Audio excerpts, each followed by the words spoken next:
바울은 앞에서 유대인이나 이방인이나 모두 다 죄인이다 이렇게 선언했습니다. 그러니까 유대인들은 무척 섭섭한 마음이 많았을 것입니다. 그래서 1절에서 유대인들의 나음, 할례 유익이 무엇인가 라고 하는 것을 질문하고 있습니다. 바울은 유대인들의 특권과 유익이 아주 많다 이렇게 이야기했지요.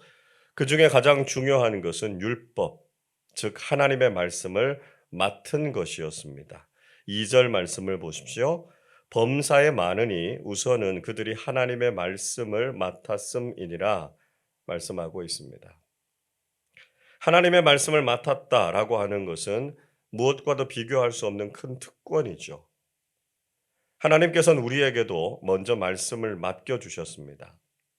하나님의 말씀을 맡았다라고 하는 것이 얼마나 영광스러운 일입니까? 동시에 하나님의 말씀을 먼저 알고 있는 사람들에게는 책임도 있다는 것을 잊지 말아야 된다는 것이죠. 고린도전서 4장 1절 2절은 이렇게 말씀합니다. 사람이 마땅히 우리를 그리스도의 일꾼이요 하나님의 비밀을 맡은 자로 여길지어다. 그리고 맡은 자들에게 구할 것은 충성이니라 말씀합니다. 우리는 하나님의 말씀을 맡은 자라는 정체성을 가져야 합니다. 그리고 맡은 자에게 구할 것은 충성, 신실함, 믿음직함이라는 것이죠. 말씀을 맡았다라고 하는 것은 말씀을 전하고 말씀대로 살아가는 믿음직함이 충성됨이 있어야 된다라고 하는 것입니다.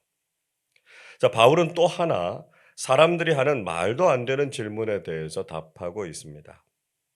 3절의 말씀 보시면 사람들이 믿지 않는 것이 하나님의 신실함을 패할 수 있겠느냐라고 하는 것이었습니다.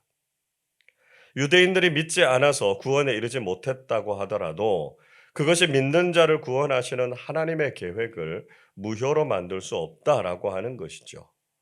4절을 보십시오. 그럴 수 없느니라 사람은 다 거짓되되 오직 하나님은 참되시다 할지어다 기록된 바 주께서 주의 말씀에 의롭다함을 얻으시고 판단받으실 때에 이기려 하심이라 함과 같으니라 말씀합니다.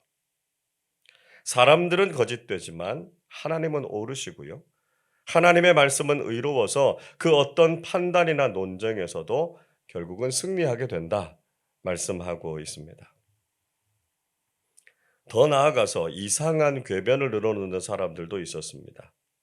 5절의 말씀을 보시면 우리가 불의하기 때문에 하나님의 의로우심이 더욱 부각된다라고 하는 것이었습니다. 우리가 대조되는 무엇인가를 같이 놓으면 다른 것이 훨씬 눈에 잘 들어오지 않습니까? 그래서 인간의 불의함은 오히려 하나님의 의로우심을 강조한다는 것입니다. 하나님은 세상을 심판하실 만큼 완전히 의로우신 분이십니다.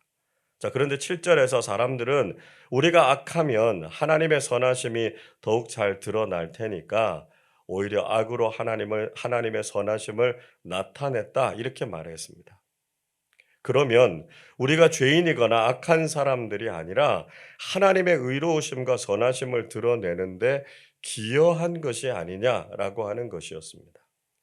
그래서 우리가 죄인 취급을 받을 것이 아니라 하나님의 영광을 위한 일꾼이 되었다. 이렇게 말해야 하지 않느냐는 것이었습니다. 그러나 이것은 하나님의 의로우심을 나타내는 것이기는 했지만 절대로 그들이 긍정적으로 하나님을 위해서 일한 것이 아니었습니다. 가룟 유다가 예수님을 팔아 넘겨서 십자가 사건이 가능했다고 해서 유다가 십자가를 위한 기여자가 됐다고 하나님께 칭찬을 받을 수 있겠습니까? 십자가 사건을 통해서 하나님의 사랑과 구원은 이루어졌지만 여전히 유다는 그저 배신자로 하나님의 진노와 심판을 받았을 뿐이었습니다.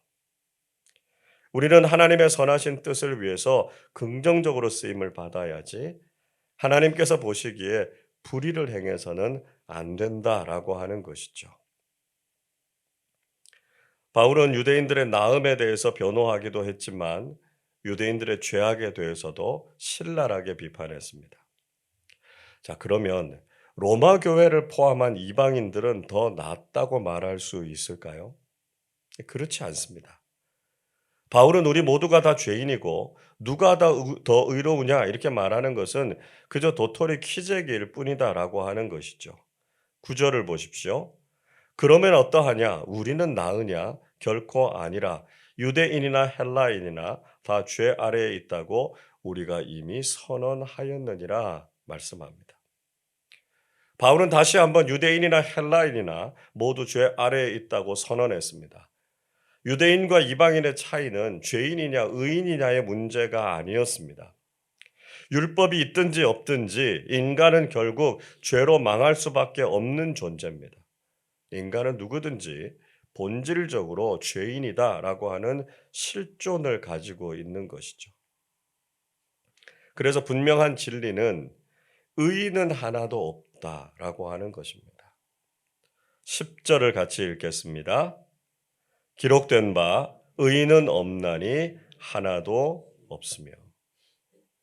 인간은 모두 죄인이고 의로운 사람은 하나도 없습니다. 그러면 죄인인 인간의 모습은 어떻습니까?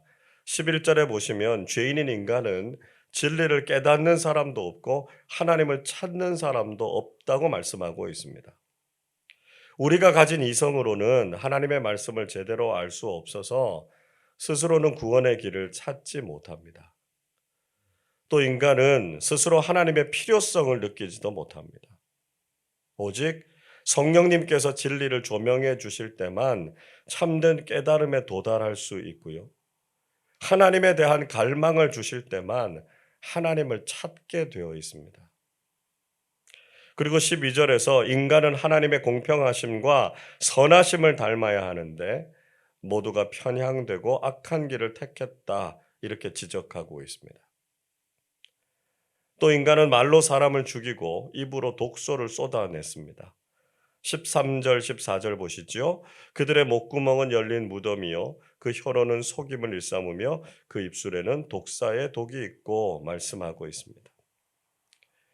우리의 말이 얼마나 간사하게 사람을 죽이고 괴롭히는지를 알아야 한다는 것이죠. 말을 조심하지 않으면 그 말 때문에 엄청난 비극이 일어나게 됩니다. 신앙 공동체 안에서도 함부로 내뱉은 말, 다른 사람들을 존중하지 않는 말, 사실에 근거하지 않는 말들 때문에 시험에 드는 경우가 많죠. 우리가 신앙인으로서 덕이 되는 말, 공동체를 세우는 말, 그리고 다른 사람들을 살리는 말이 아니면 하지 않겠다 이렇게 결단해야 합니다. 또 15절에 보시면 우리는 행동으로도 다른 사람들을 해친다고 말씀하지요. 16절, 17절에서 우리의 인생은 파멸과 고생이 가득하고 평강이 없다고 말씀합니다. 결국 죄인인 인간의 결론은 무엇입니까? 18절 말씀 보십시오. 그들의 눈앞에 하나님을 두려워함이 없느니라 함과 같으니라 말씀합니다. 죄인은 하나님을 인정하지 않고요. 눈앞에 계신 하나님조차도 두려워하지 않는다는 것입니다.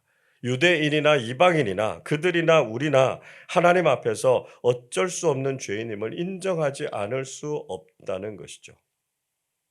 문제는 우리가 스스로 죄인임을 깨닫지 못한다는 것입니다. 사람들은 자신이 잘못하고도 자신의 잘못을 잘 인정하지 않으려고 합니다. 그래서 다른 사람들에게 피해를 입히고도 자신에게는 아무런 문제가 없다는 듯이 행동하는 사람들이 있습니다. 이런 사람들의 잘못을 깨닫게 하기 위해서 법이 존재하는 것 아닙니까? 그들이 어떤 위법적인 행위를 했는지를 근거에 따라서 제시하면 사람들은 꼼짝없이 수긍하게 됩니다. 마찬가지로 우리가 죄인임을 알 수 있는 것도 인간이 율법 아래 있기 때문이라는 것이죠. 19절을 보십시오.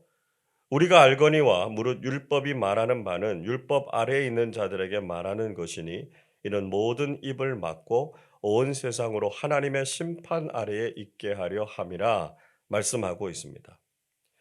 율법은 사람들의 입을 막고 온 세상을 심판합니다.